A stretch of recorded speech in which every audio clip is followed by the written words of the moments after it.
വിളക്ക് കൊളുത്തി ആരും അത് പാത്രം കൊണ്ട് മൂടുകയോ കട്ടിലിൻ്റെ കീഴിൽ വയ്ക്കുകയോ ചെയ്യുന്നില്ല.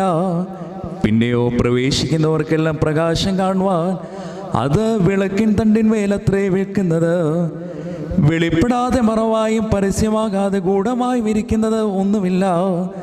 നിങ്ങൾ കേട്ടതെങ്ങനെ അത് സൂക്ഷിച്ചുകൊള്ളുവീൻ. എന്തെന്നാൽ ഉള്ളവന് കൊടുക്കപ്പെടും, ഇല്ലാത്തവനിൽ നിന്ന് തനിക്കുണ്ടെന്ന് വിചാരിക്കുന്നതും കൂടി എടുക്കപ്പെടും.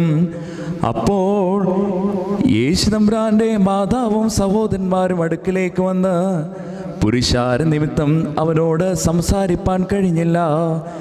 നിന്റെ മാതാവും സഹോദരന്മാരും പുറത്തു നിൽക്കുകയും നിന്നെ കാണുവാൻ ആഗ്രഹിക്കുകയും ചെയ്യുന്നുവെന്ന് ചിലർ യേശുതമ്പുരാനോട് പറഞ്ഞു.